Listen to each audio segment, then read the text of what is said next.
Hola, ¿alguna vez te has preguntado cómo funciona nuestro cuerpo y cada célula que lo compone? Mi nombre es Carlos Andrés, esto es Medicarlitos y el tema de esta semana es Organización Funcional y Control del Medio Interno, capítulo 1 de Fisiología. Esperamos este video sea de tu agrado y te sirva para tu estudio. Bienvenido. De bibliografía se utilizará el capítulo número 1 del Tratado de Fisiología Médica de Wheaton y Hall en su 13ª edición. Antes de iniciar, quisiera indicar que el propósito de estos videos en ningún momento es reemplazar al libro, sino ser un apoyo o un complemento al estudio, ¿sí? De modo que el estudiante pueda alcanzar la excelencia médica. Ok, entonces, ¿qué es la fisiología? La fisiología es una ciencia que pretende explicar los mecanismos físicos y químicos responsables del origen, el desarrollo y la progresión de la vida. Tenemos distintas ramas en la fisiología. Tenemos la fisiología vegetal, la fisiología animal, la fisiología bacteriana, la celular, pero en este curso nos vamos a enfocar en lo que es la fisiología humana, ¿sí? Y esta explica las características y mecanismos específicos del cuerpo humano, que lo hacen un ser vivo, así como los sistemas de control que regulan el equilibrio interno u homeostasis. Es importante recordar que la célula es la unidad básica de la vida, y en el cuerpo humano tenemos más de 100.000 millones de células, las cuales a su vez van a estar especializadas para realizar una función específica. Todos los tejidos que tienen distintos tipos celulares, no solamente están compuestos por un tipo, pero hay células que se encargan, por ejemplo, de la absorción, hay células que se encargan de lo que es la transmisión de señales, hay células que se encargan de la inmunidad, también pueden ser de la producción de hormonas, y las más conocidas son las células que se encargan del transporte de oxígeno, como lo son los glóbulos rojos o los eritrocitos, cuya población asciende a unos 25.000 millones. También es importante recordar que las células van a tener características básicas que las hagan ser células. Por ejemplo, todas están formadas por biomoléculas, las cuales son glúcidos, proteínas, lípidos y ácidos nucleicos. A su vez, todas van a tener la capacidad de realizar metabolismo, ¿sí? También van a tener la capacidad de reproducirse, por lo que tienen un programa genético. También es importante saber que las células, cuando se organizan, van a formar tejidos, que a su vez van a formar órganos y a su vez van a formar sistemas. Y estos sistemas van a estar como que regulados por mecanismos de control. Ok, líquido extracelular. El 60% del cuerpo humano es líquido y 2/3 del mismo se encuentran en el interior de las células, siendo este el líquido intracelular, ¿sí? Un 40%. Y el tercio restante constituye el líquido extracelular, también llamado medio interno del organismo, en donde van a estar inmersas todas las células. Aquí este tiene más o menos un 20%. También es como importante saber que la cantidad de agua que tenga una persona varía mucho dependiendo de qué tamaño tenga y también de qué edad tenga. Por ejemplo, si es un bebé, pues los bebés tienen una mayor cantidad de grasa en el cuerpo, por lo que van a ser van a tener mayor cantidad de líquido, ¿sí? También una mujer tiene menos líquido que un hombre, porque un hombre tiene más cantidad de masa, entonces va a tener más agua. También, si es una persona obesa, al tener más grasa, va a tener mayor cantidad de líquido. Pero lo importante aquí es que sepamos qué compuestos o qué elementos hay en el líquido extracelular e intracelular. En el líquido extracelular, o sea, afuera de las células, tenemos grandes cantidades de iones sodio, cloruro, bicarbonato, dióxido de carbono, oxígeno y nutrientes como son la glucosa, ácidos grasos y aminoácidos, cuyas concentraciones varían dependiendo de la ingesta. Por eso es importante que una persona, cuando se va a hacer un examen de sangre, no haya comido recientemente o que vaya en ayunas. ¿Por qué? Porque cuando una persona come, aumentan las cantidades de estos nutrientes en sangre y puede dar como resultado un examen erróneo. Por ejemplo, si yo voy a hacerme un examen de sangre y acabo de comer una gran cantidad de azúcar, entonces voy a tener una gran cantidad de glucosa en sangre. Y eso al final me va a decir a mí que tengo una concentración muy elevada, pero es porque yo acabo de comer. Y bueno, eso es un ejemplo, ¿verdad? Ahora vamos con el líquido intracelular. Pues este está compuesto por grandes cantidades de iones sodio, magnesio, potasio y fosfato. Y bueno, algo importante aquí es saber que en la membrana celular vamos a tener distintos mecanismos los cuales van a estar pues regulando las concentraciones tanto dentro como fuera de la célula, ¿sí? Manteniendo unas concentraciones especiales. Ahora vamos a ver qué concentraciones son normales. Aquí tenemos una tabla sobre los componentes del líquido extracelular que es igual a la que está en su libro. De este lado tenemos los componentes y también tenemos en qué se miden. Por ejemplo, el oxígeno y dióxido se miden en milímetros de mercurio, los iones se miden en milimoles por litro, la glucosa, tenemos la temperatura y el ácido básico. Ok, y todos estos tienen un valor normal. Por ejemplo, la temperatura tiene un valor de 37, el ácido básico tiene un valor promedio de 7.4 y tenemos un intervalo, ¿sí? Y un límite no mortal. ¿Por qué es importante que tengamos un intervalo normal? Porque si un componente está muy aumentado o muy disminuido en el líquido extracelular, nos puede dar pues un indicio o nos puede indicar que el cuerpo humano tiene ciertas reacciones. Por ejemplo, si aumenta la cantidad de potasio de modo que se salga de este intervalo normal, nos puede producir una hiperpotasemia. Y esta se caracteriza por una flacidez y debilidad muscular. También nos da una toxicidad, ¿verdad? Y el cuerpo humano pues, puede experimentar ciertas reacciones que no son buenas. También tenemos, por ejemplo, la hipocalemia y la hipercalcemia.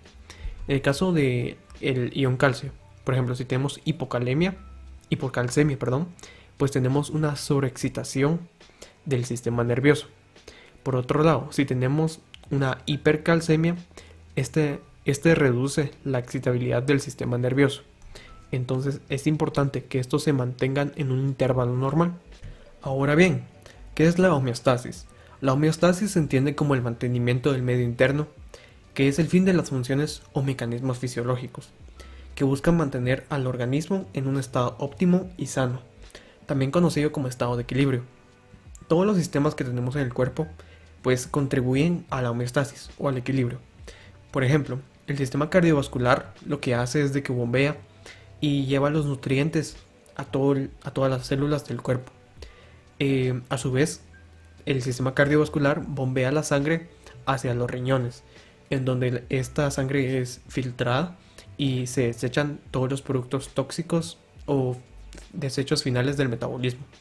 Entonces, estos contribuyen a la homeostasis o a que haya un equilibrio entre lo que entra y lo que sale. También puede ser el sistema digestivo, pues este se encarga de obtener los nutrientes al cuerpo y desechar lo que no necesitamos.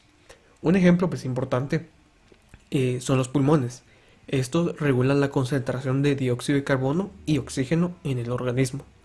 Hay que notar que estas concentraciones se mantienen en unos intervalos normales y tanto el descenso como la elevación de alguno de estos dos puede significar pues una alteración. En este caso sería, por ejemplo, una alteración del pH. Si aumenta mucho el oxígeno, el cuerpo pues aumenta el pH o lo vuelve más alcalino, y lo que hace que nos dé alcalosis respiratoria. Por el contrario, si disminuye mucho el oxígeno o aumenta mucho el dióxido de carbono, nos da acidosis respiratoria. Entonces, ¿qué es lo que hace el cuerpo?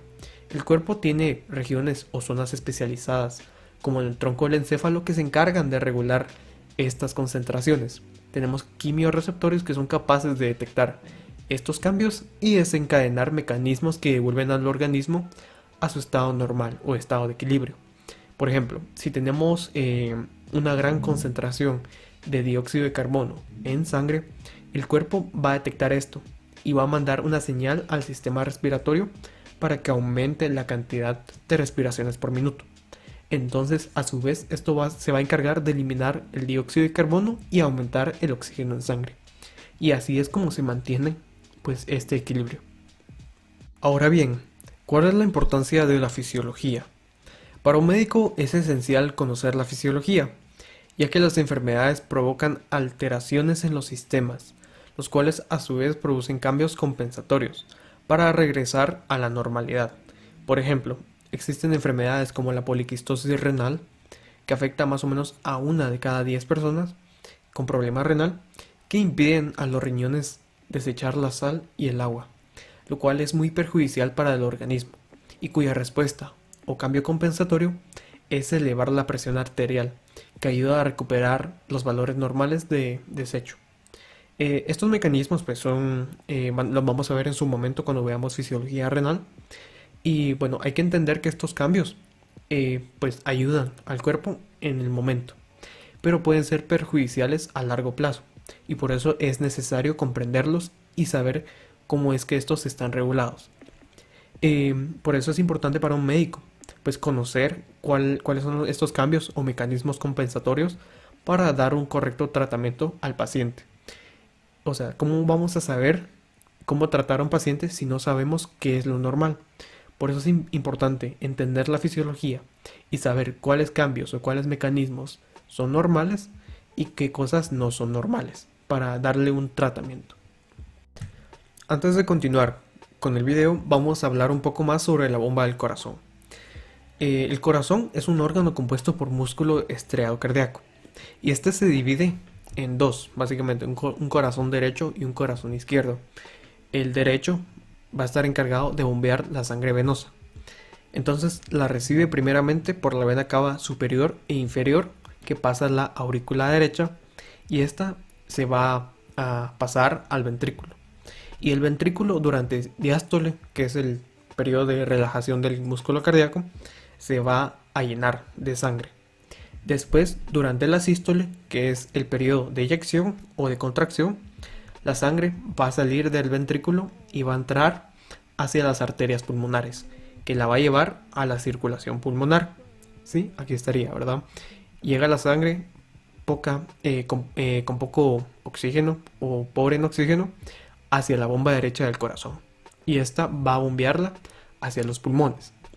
Luego, la sangre que regresa de los pulmones ya oxigenada llega por las venas pulmonares derechas e izquierdas, y esta entra en la aurícula izquierda, en la bomba izquierda del corazón.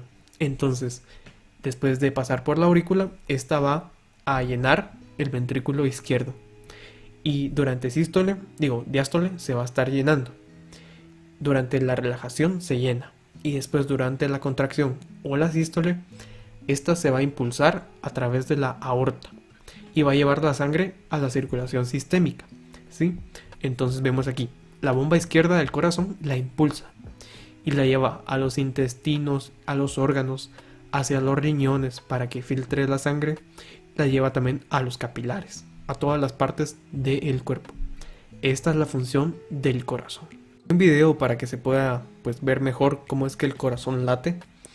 Y bueno, resumiendo, durante la sístole el corazón se contrae, impulsando la sangre hacia las arterias pulmonares y hacia la aorta. Entonces, del lado izquierdo va a impulsar la sangre hacia la circulación sistémica, que va a llevar la sangre a todos los órganos del cuerpo y a todas las partes y tejidos. Y del lado derecho del corazón, durante la sístole, va a impulsar la sangre hacia las arterias pulmonares, que la lleva a la circulación pulmonar y hace que ésta se oxigene. Y luego, durante la diástole, la sangre va a regresar, pero al lado izquierdo del corazón. Va a entrar a la aurícula y luego al ventrículo. Y a su vez, la sangre en el lado derecho va a ingresar a la aurícula derecha y va a pasar al ventrículo. Y después, nuevamente, durante la sístole, pues se va a volver a impulsar la sangre y va a continuar con esta circulación. Durante el gasto cardíaco pues de una persona normal, de un adulto pues sano, un varón, va a ser de 5.6 litros por minuto. Eso significa que cada vez pasan 5.6 litros por minuto en el corazón, y eso lleva la sangre y nutrientes a todas las partes del cuerpo. Y es importante esta función porque mezcla el líquido extracelular en el cuerpo y hace que en todos los puntos del cuerpo pues hay una concentración normal, y que no solamente en la parte superior o en los pulmones hay una gran concentración de oxígeno, sino que esta pues se lleva a todas las partes del cuerpo. Ahora continuamos. El aparato circulatorio. O sea, ya vimos el corazón y vimos cómo es que el corazón bombea la sangre. El líquido extracelular, este circula por todo el cuerpo. Por ello, un aumento o el descenso de ciertas sustancias afecta a todo el organismo, y no solamente a tejidos aislados. Esto lo hace primeramente a través de los vasos sanguíneos, y luego en los espacios intercelulares como líquido intersticial. Es importante ya que esta mezcla hace que exista un intercambio continuo de sustancias, como desechos para su excreción y nutrientes necesarios que difunden a las células. Aquí bueno, pues vemos este vaso sanguíneo y pues aquí van llegando y se van liberando sustancias a través de los capilares hacia el líquido intersticial. Entonces, por ejemplo, si fuera glucosa, la glucosa pasa y entra aquí y nutre a las células. También pueden ser aminoácidos, ácidos grasos, cualquier sustancia, básicamente oxígeno también.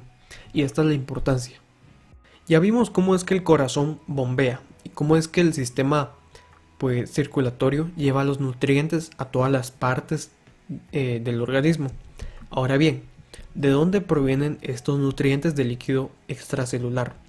Bueno, provienen del aparato respiratorio, que es el que se encarga de oxigenar la sangre al mismo tiempo que libera dióxido de carbono al ambiente. El oxígeno es llevado por medio de la hemoglobina y liberado en los tejidos para su uso en el metabolismo oxidativo. Asimismo, el aparato digestivo y sus órganos procesan y absorben los nutrientes como los carbohidratos, las proteínas, las grasas y los llevan hacia la sangre, donde los son transportados hacia los órganos, especialmente el hígado. Ahora bien, el hígado y los órganos con funciones metabólicas. Es importante el paso de la sangre rica en nutrientes por el hígado, ya que las células hepáticas procesan ciertas sustancias cambiando su composición para el uso correcto por las células. Asimismo, el hígado procesa también sustancias tóxicas, gracias a unas células llamadas células de Kupffer, que se encargan de fagocitar microorganismos dañinos que podrían haber sido absorbidos por el intestino. Ahora también, de último, está el aparato locomotor. Mucha gente, pues, o muchos doctores, pues dudan un poco sobre su importancia, pero esta radica en que sin él no podríamos desplazarnos hacia el alimento ni protegernos, por lo que nos enfermaríamos y moriríamos. Entonces, no podríamos tener estos nutrientes sin movernos. Todas las células del cuerpo humano producen desechos. Estos desechos se tienen que eliminar de alguna forma. Entonces, ¿cómo es que se eliminan los productos finales del metabolismo? Tenemos distintas formas dependiendo de qué desecho sea. Por ejemplo, el dióxido de carbono es el producto más abundante del metabolismo y este se transporta hacia los vasos sanguíneos, hacia la sangre, en donde es combinada junto con agua y forma ácido carbónico, y este se introduce en el glóbulo rojo y este lo lleva hacia los alvéolos, en donde se libera el CO2 y se intercambia por oxígeno. Es el lugar donde ocurre este intercambio gaseoso. También tenemos los riñones, en donde los productos de desecho, como la urea, el ácido úrico, los iones, o sea un exceso de iones, y el exceso de agua presente en la sangre, se filtra y se excreta, mientras que otras sustancias, por ejemplo como la glucosa, los ácidos grasos, se mantienen en circulación porque son necesarios. En el aparato digestivo, pues los materiales que no son digeridos o algunos componentes pues que no podemos utilizarlos, pues se desechan. Algunos productos también, por ejemplo como el exceso de calcio, el exceso de fosfato, pues se desechan en las heces. Y por último tenemos el hígado, y como ya se mencionó, es importante para el procesamiento de sustancias, para la detoxificación y eliminación de los fármacos, así como para la secreción de la bilis, y esta se elimina en las heces también. Ahora continuamos con la regulación de las funciones corporales. El cuerpo humano tiene sistemas que se encargan del control de estas funciones. Tenemos básicamente tres: el sistema nervioso somático, el autónomo y el sistema hormonal. Primero vamos a ver el somático o el nervioso a secas. Este se compone de tres partes: la porción de aferencia sensitiva, la cual básicamente son que tenemos receptores por todo el cuerpo, y estos receptores van a detectar cambios a estímulos o cambios en el ambiente y los van a llevar al sistema nervioso central. Luego, en el sistema nervioso central se van a procesar los estímulos. Estos básicamente se interpretan y se les da una respuesta adecuada. El cerebro almacena la información, los pensamientos, los deseos, todo lo importante, ¿sí? Y lo que pues puede ser peligroso, lo que no, todo lo que necesitamos para movernos y entender el mundo. Luego, este transmite información o estímulos a la porción motora. En la porción motora tenemos la porción aferente motora. Aquí es donde se producen movimientos corporales o contracciones que en conjunto son capaces de hacer algo. ¿Sí? Es ya la parte de lo que queremos hacer. Por ejemplo, tenemos, yo voy por la calle, sí, este es un ejemplo. Yo voy por la calle y miro hacia la otra banqueta y en la otra banqueta hay alguien que yo conozco. Entonces ¿qué pasa? Yo detecto con mis receptores, ¿sí? En los ojos, envía una señal al sistema nervioso central donde se procesa. Entonces ahí es donde procesa, por ejemplo, quién es, qué relación tengo con él, qué pensamientos tengo yo acerca de esa persona y qué es lo que deseo hacer a continuación. Entonces yo transmito, o bueno, se transmite una señal a la porción motora. Por ejemplo, quiero saludar, entonces levanto la mano y lo saludo. Esa ya es la parte aferente motora. Ok, ahora continuamos con el sistema nervioso autónomo. Hay ciertos mecanismos del cuerpo humano, como el control de la respiración, las secreciones de glándulas, las contracciones peristálticas del sistema digestivo y la bomba del corazón, que son controlados de una forma subconsciente por este sistema, ¿verdad? El cual emite impulsos constantes manteniendo estos tejidos excitados y con un correcto funcionamiento. Por ejemplo, uno nunca está pensando en que quiere pues formar saliva. La saliva se forma automáticamente cuando uno pues tiene un estímulo, por ejemplo, de comida. Uno ya está produciendo saliva subconscientemente. Uno no tiene que pensarlo. También, por ejemplo, la bomba del corazón. Uno no está pensando en que el corazón tenga que latir. El corazón late automáticamente. Estemos durmiendo, no estemos durmiendo. Estemos pues corriendo, no estemos corriendo. Estemos pues, aunque estemos solamente ahí relajados, el corazón sigue latiendo. Es una función vegetativa. Ahora vamos con el sistema hormonal. En el cuerpo existen 8 glándulas endocrinas. Estas son mayores, ¿verdad? Y producen hormonas que son transportadas a través de la sangre hacia los órganos en donde actúan, o las células blanco. Un ejemplo de este, pues, puede ser la insulina, que regula el metabolismo de la glucosa en los tejidos y entre muchas otras. Por ejemplo, puede ser el glucagón, también tenemos la hormona del crecimiento. Hay un montón de hormonas que eso ya se verá en la parte de sistema endocrino.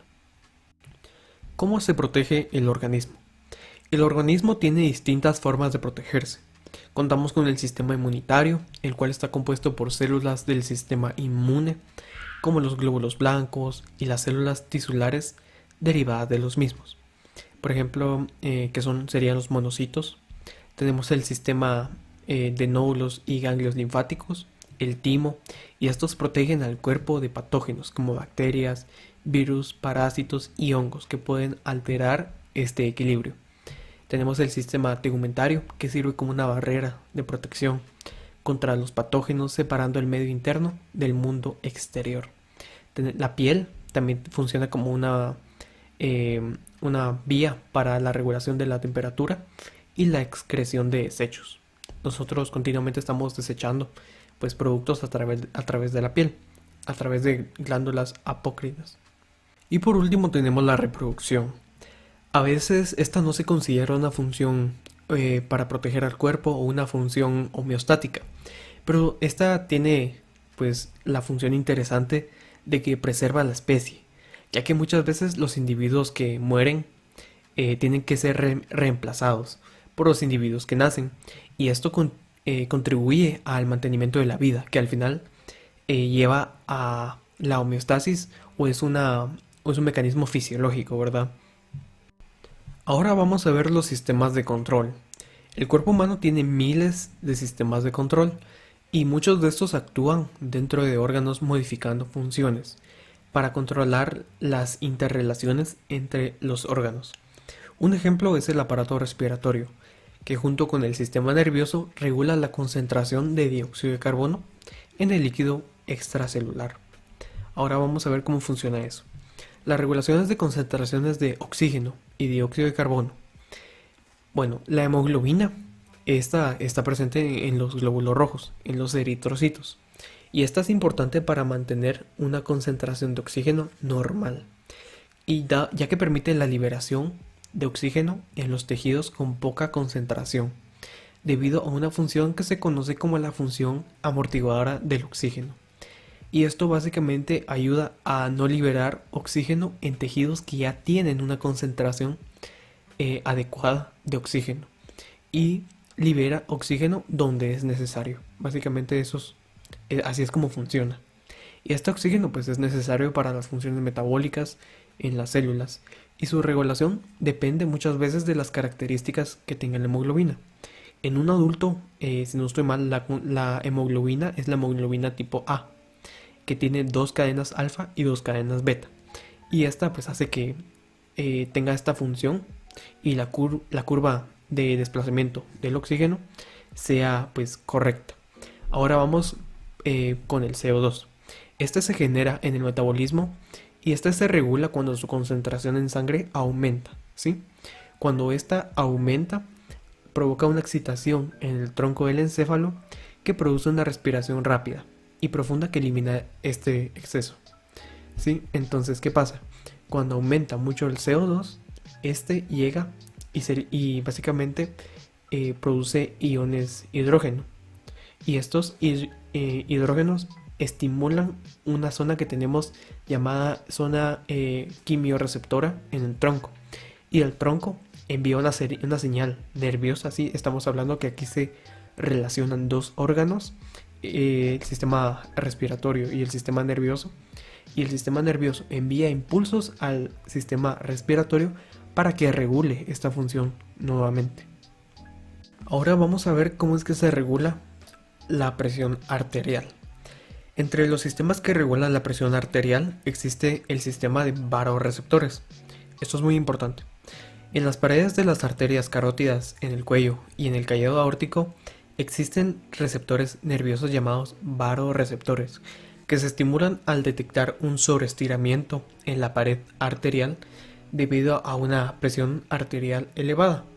Esos receptores envían señales nerviosas al bulbo raquídeo, donde se inhibe un centro que se llama el centro vasomotor, que provoca la disminución del número de impulsos transmitidos desde el sistema nervioso hacia el corazón y los vasos sanguíneos. El resultado de esta inhibición del centro vasomotor produce una disminución de la actividad de la bomba del corazón, o sea, late menos, y produce también una dilatación en los vasos, que hace que los vasos básicamente se estiren y puedan guardar más sangre, y esto a su vez hace que disminuya mucho la presión. Aquí en la imagen de arriba tenemos el cuerpo carótido, que este se va a encontrar entre la arteria carótida interna y la arteria carótida externa, justo en la bifurcación de esta arteria. Y aquí pues tenemos una imagen pues que muestra que cuando este se estira, produce que se envíen los estímulos, y estos estímulos inhiben el centro vasomotor, y este a su vez disminuye la frecuencia cardíaca, disminuye también la presión. Aquí tenemos un ejemplo. Aquí tenemos pues los vasoreceptores en las arterias carótidas, y más o menos aquí abajo estarían los vasoreceptores, pero en el callado aórtico. Ahora vamos con los sistemas de control. Tenemos el sistema de control por retroalimentación negativa y la retroalimentación positiva. En este caso vamos a ver la retroalimentación negativa. Este es el tipo de sistema de control más usado. Es el que más vamos a ver en fisiología, y pues tal vez es el más importante que tenemos. Un ejemplo que ya vimos es el de la regulación de dióxido de carbono. Cuando esta aumenta el dióxido de carbono en sangre, esta es una señal negativa, y esta desencadena el aumento de la ventilación pulmonar, un aumento de la respiración, que hace que se normalice la concentración de CO2.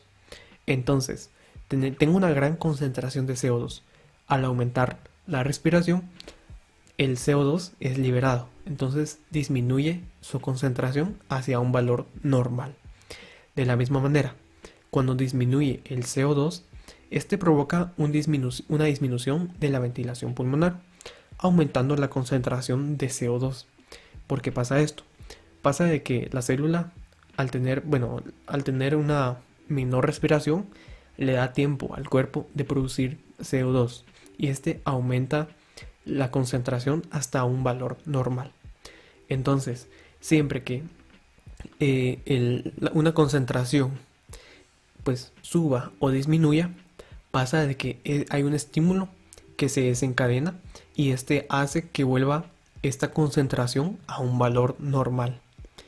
Un ejemplo que no tiene nada que ver con fisiología podría ser este. Hay una persona que tiene una fábrica de juguetes. Entonces en esta fábrica tiene que producir una cierta cantidad de juguetes al día. Entonces, ¿qué pasa? Si produce muy pocos juguetes, necesita que haya más personal, necesita más gente. Entonces contrata más gente para que produzcan más juguetes. Por el contrario, si produce demasiados juguetes, básicamente lo que hace es decirle a sus empleados de que disminuyan pues la cantidad de juguetes que producen, ¿sí? Porque no es bueno que tenga muchos juguetes porque ya no se le van a vender, ni que tenga pocos porque puede que ya necesite más para vender. Ese es un ejemplo quizá un poco que no tiene nada que ver con fisiología, pero tal vez pueda ayudar a ver la retroalimentación negativa de otra manera. Ahora haremos una pequeña pausa para ver la ganancia de un sistema de control. La ganancia de un sistema de control es el grado de eficacia con la que un sistema de control mantiene las condiciones constantes, o sea, es capaz de llevar al cuerpo a la homeostasis. En el libro hay un ejemplo en que a una persona se le inyecta o se le transfunde cierta cantidad de sangre, no nos dice cuánto es, pero en el ejemplo 1 es una persona que tiene un sistema por vasoreceptores deficiente, entonces no está funcionando el sistema de control. A esta se le inyecta 175 milímetros, su presión aumenta hasta 175 milímetros de mercurio cuando no funciona. Después, en el ejemplo 2, es la misma persona, solamente que en este caso sí funciona su sistema de control por vasoreceptores. Entonces, cuando se le inyecta la sangre, es la misma cantidad de sangre. Esta provoca una disminución de la presión desde 175 cuando se le inyectó hasta 125 milímetros de mercurio, cuando lo normal es hasta 100 milímetros de mercurio. Ok, ¿qué es lo que pasó aquí? Cuando los vasoreceptores detectaron este aumento de presión, mandaron una señal hacia el centro vasomotor. Entonces esta básicamente disminuyó la cantidad de estímulos hacia el corazón, disminuyendo la bomba del corazón y a su vez produjo una dilatación en las venas y en los vasos sanguíneos, lo cual disminuye la presión, ¿sí? Pero aquí vemos algo, que cuando la persona tiene una corrección, cuando funcionan sus sistemas, tuvo una corrección de menos 50, o sea, fue capaz de disminuir la presión arterial hasta 50 milímetros de mercurio. Sin embargo, no fue capaz de disminuirla hasta 100, hasta un valor normal. Entonces se dice que tenemos un error de 25 milímetros de mercurio. Esto demuestra que los sistemas no son 100% efectivos y que tenemos básicamente, pero sí, que sí ayudan, ¿verdad? Ahora vamos a ver. La ganancia es dada por la corrección dividida el error. En este caso entonces tenemos que la corrección fue de menos 50 milímetros de mercurio, que fue lo que disminuyó cuando estaba funcionando el sistema de control. Y los más 25 es lo que no pudo corregir. Entonces nos quedaría menos 50, que es la corrección, dividido más 25, que es el error. Entonces nos daría menos 2. Básicamente lo que nos dice aquí es de que cuando está funcionando este sistema por vasoreceptores, tiene un efecto, o sea, afecta solamente la tercera parte o es 2 veces menos dañino que, que si estuviera, que si no estuviera este sistema. Básicamente, entonces, si no tuviéramos este control, pues la presión estaría demasiado elevada y sería muy dañino. Pero como lo tenemos, ayuda a que básicamente sea pues lo más cercano a la normalidad posible. Ahora continuamos con la retroalimentación positiva. Este es el segundo tipo de sistema de control. Este es el sistema de control que puede producir círculos viciosos y la muerte. Este es el menos usado por el cuerpo. En este caso, un estímulo inicial provoca más reacciones del mismo tipo, por lo que se dice que usa un estímulo positivo. Básicamente son como reacciones en cadena, ¿sí? Un ejemplo de este sistema es el siguiente. Tenemos un corazón que bombea 5 litros de sangre cada minuto. Y en este caso, una persona sufre una hemorragia, donde pierde 2 litros de sangre. La cantidad de sangre que perdió hace que disminuya tanto, que el corazón no es capaz de bombear eficazmente. Y al mismo tiempo, el corazón pues disminuye el flujo de sangre que tiene y provoca que éste se debilite aún más. Y esto hace que se siga repitiendo hasta la muerte, hasta que el corazón de verdad se quede sin sangre, termina de latir, ¿sí? Este provocó la muerte. Básicamente lo que pasa aquí es de que el corazón, cuando básicamente el cuerpo pierde mucha presión porque se perdió mucha sangre, necesita que bombee con más fuerza para que ésta ayude a devolver la presión a un estado normal y que a su vez llegue más sangre al corazón que siga ayudándolo a bombear. Pero ¿qué pasa aquí? Al perder tanta sangre hace que disminuya la cantidad de sangre que haya en el corazón. Y esto, el corazón sigue latiendo y cada vez que late disminuye mucho más la cantidad de sangre que tiene. Y al quedarse sin sangre se queda sin nutrientes, se queda sin fuerza. Entonces el corazón se sigue debilitando hasta que ya no tiene remedio y básicamente la persona muere. Eso es lo que está pasando. Aquí podemos colocar un ejemplo. Vamos a ver el ejemplo de la empresa. ¿Sí? Entonces yo soy el dueño de la empresa de juguetes. Yo lo que quiero es dinero. Entonces, ¿qué vamos a hacer? Voy a producir juguetes y estos los voy a vender. Con el dinero de los juguetes voy a tener ganancias. Estas ganancias las voy a volver a invertir y voy a producir más juguetes. Y estos juguetes a su vez los voy a volver a vender y van a producir más ganancia. Esta ganancia la vuelvo a invertir y vuelvo a producir más juguetes. Y más juguetes, más dinero, más juguetes, más dinero. Así es un círculo, sí, es un círculo vicioso. Ese sería el ejemplo. Muchas veces los mecanismos de control por retroalimentación negativa pueden amortiguar los efectos de la retroalimentación positiva. Aquí tenemos un ejemplo.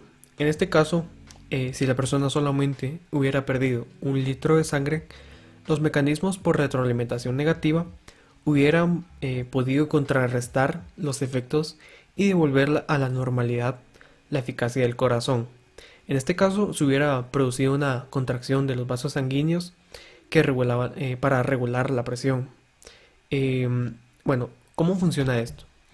En este caso, cuando tenemos una hemorragia de 1 litro, lo que pasaba aquí es de que los vasoreceptores en el callado aórtico y en las arterias carótidas hubieran detectado que la presión caía. Entonces, ¿qué pasa aquí? Mandaban una señal al centro vasomotor, ¿sí? En el tronco del encéfalo.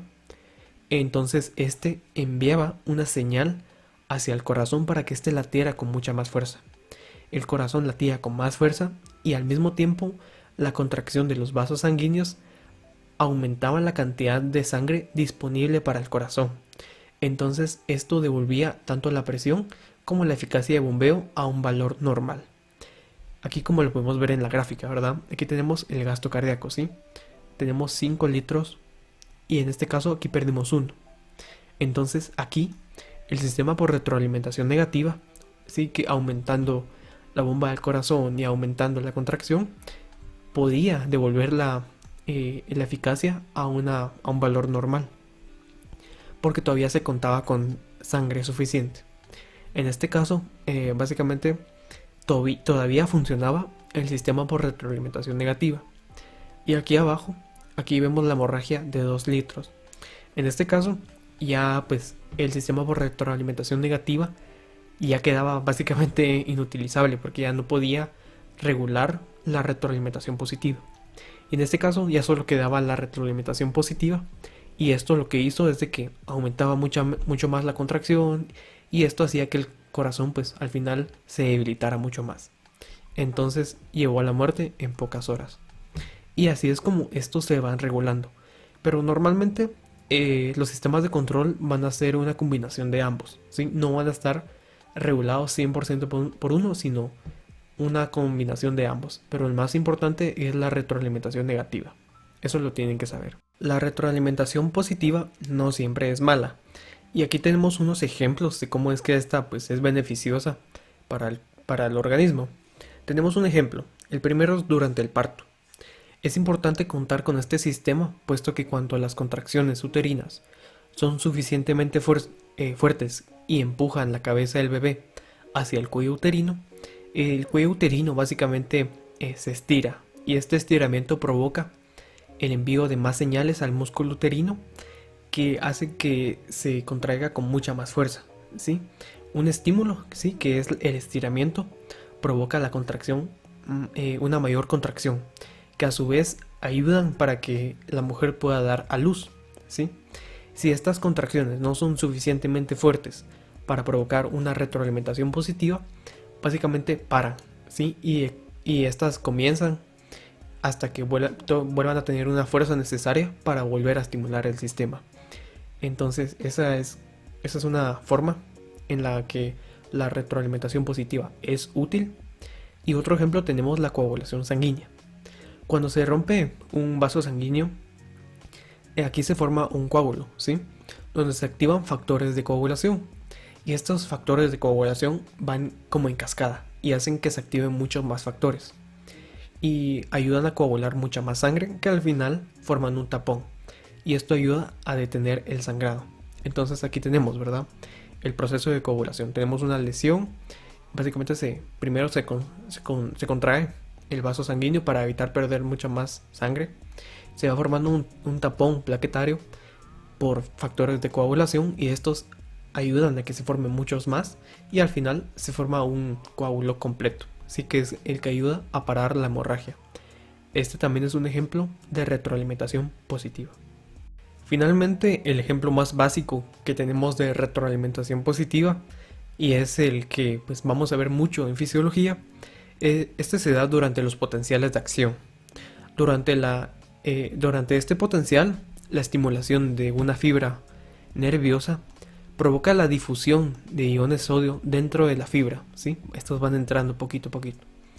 Y esta difusión de iones sodio, a su vez, hace que la membrana se vuelva mucho más permeable al sodio.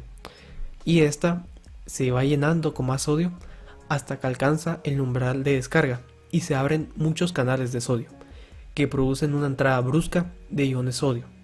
Y esto despolariza la membrana, produciendo un nuevo potencial de acción, ¿sí? Bueno, resumiendo, llega el potencial de acción, hace que se abran pequeños canales de sodio y entra el sodio, ¿sí? Después, este sodio que está aquí adentro hace que básicamente se despolarice un poquito la membrana y hace que sea más permeable, o sea, que pasen muchos más iones sodio. Estos iones sodio entran y hacen que se vuelva mucho más permeable, y hasta que abren un montón de canales de sodio y hacen de que entren bruscamente, así como si fuera una estampida. Y esto provoca un potencial de acción que lo vamos a ver en la siguiente clase. Y bueno, esto sería todo por esta clase, y antes de que se vayan, déjenme decirles de que les dejaré un resumen en la descripción junto con otro resumen de valores para que ustedes pues puedan estudiar todas las cosas que son pequeñas. Por ejemplo, los valores de las tablas, los valores de concentraciones, valores que muchas veces los preguntan en los exámenes. Así también les voy a dejar la presentación para que ustedes puedan estudiar, y pues este video pues lo pueden repetir las veces que quieran, las veces que sea necesario, para que ustedes pues puedan volver a estudiar el tema o complementar su estudio.